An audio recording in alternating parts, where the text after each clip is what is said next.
There's a player that has flown largely under the radar for a lot of people, and people like myself and now others are really starting to realize how much of a steal this player was in this year's NFL draft. All that and more on this episode. What's going on? It's Elijah from Sports Talk Indy, where we cover all things Colts every single day.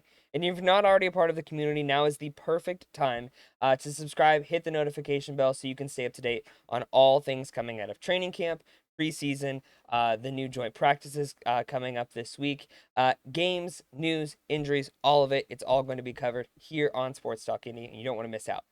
But we're talking today about winners and losers and a couple of draft steals, but one main one that I've been talking about from the beginning, and I have receipts. So the first one let's talk about is winners and losers, right? Because you want to talk about the positive.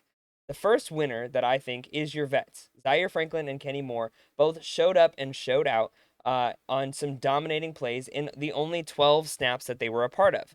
They only played 12 snaps, and they had a combined interception where a ball was bobbled by P9.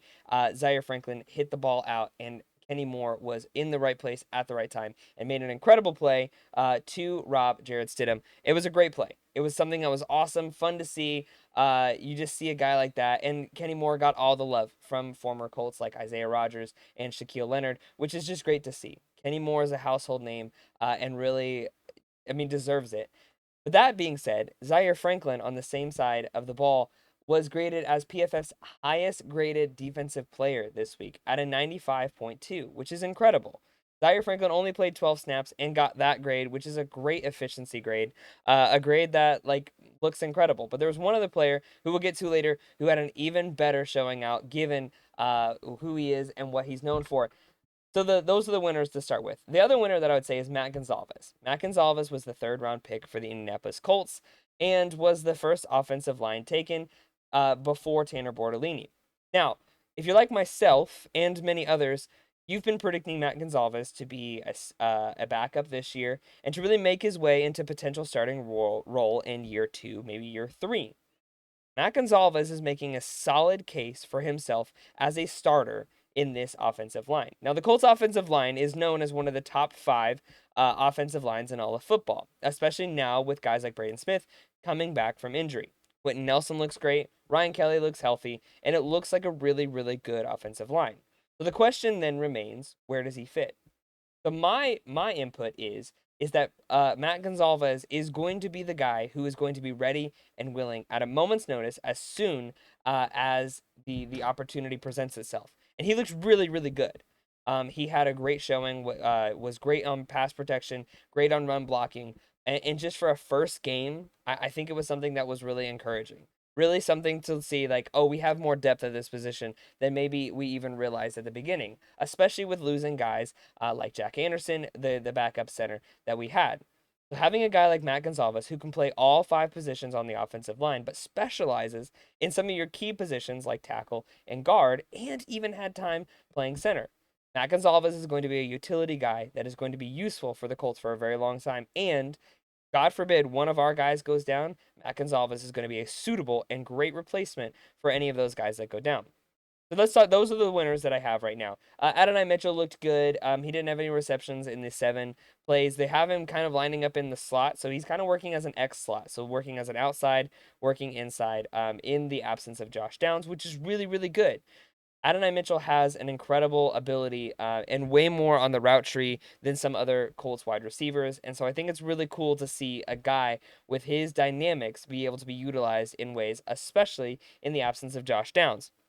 And I think that means that this Alec Pierce versus Adonai Mitchell battle that we've been predicting might not be as much of a battle as we think, as much as Shane Steichen being the expert that he is. Jonathan Taylor today called Shane Steichen the X factor of the Colts team. Shane Steichen being the mastermind that he is might have a little bit more up his sleeve when it comes to what they're going to be able to do with guys like Matt Gonzalez and guys like Adonai Mitchell and Alec Pierce. So those are some other winners. Some maybe guys that lost were guys like Anthony Richardson, who it's preseason. He had 7 snaps. He only attempted the ball 4 times. There were some plays where he didn't really look all that there, but he looks like a guy who maybe hasn't played football in 308 days because he hasn't. And so I think that it's important to take a grain of salt with this. So I don't think that he's lost it. But here's the draft steal that I was talking about. Because Leatu Latu looked great, but I don't know that you'd classify him as a draft steal. He's a first round pick. But there was a guy who was drafted in the 6th round who I've been buzzing about since the moment he was drafted. That is Micah Abraham out of Marshall. Micah Abraham had what was one of the more notable plays that will show up on a stat sheet, and that is a heads up fumble recovery for a touchdown, which looked incredible. Obviously, it was all over social media. It looked great. But there's more to it than that. Micah Abraham was drafted for his man press coverage abilities. Now, the outside corner position is all but lost. It's not really a battle anymore. Juju Brents and Jalen Simpson, or sorry, not Jalen Simpson, Jalen Jones appear to have that locked down. But there's room for guys like Micah Abraham to be that backup nickel corner or even to bud into an emerging powerhouse corner that we want him to be. Because Micah Abraham isn't one of those guys that's massively tall or big. His RAS isn't off the charts. In fact, it's fairly low for what the Colts normally draft. But they saw something, as did I when watching the highlights of Micah Abraham. And that is a guy who has an incredible playmaking ability and a guy who can play very tight press coverage, something that the Colts lacked last year. In fact, they were one of the teams that was the pioneer or the premier team in running a cover 3 offense or defense, which is a defense used primarily to stop the deep ball. But it often leaves gaps, it leaves holes. And so when you're talking about guys like Micah Abraham who can play that press man alongside Kenny Moore, it opens up your ability to run more man blitzes and to run more cover 2 man coverages or even a cover 1 man. So Micah Abraham has opened up the defensive playbook in the abilities that the Colts are going to be able to have. Now, again, it's preseason week 1. I'm not saying that we're going crazy, but I am saying that judging based on what I saw already from this first game, Micah Abraham is going to be a name to watch as a name that's going to be rising up in the depth chart. Now, there's another couple players that I think are important to note. There was another guy who I was expecting to be way better than he was, and that was Dallas Flowers. Dallas Flowers is coming back from an Achilles injury, and there were several times on Sunday that he blew several coverages, and again, looked like a guy who hasn't played football in 300 days because he hasn't played football in 300 days. But when Dallas Flowers went down with the ruptured Achilles last year, it was important to note that Dallas Flowers had locked down that position. He was a guy that we were all looking to be a solid corner for the next foreseeable future.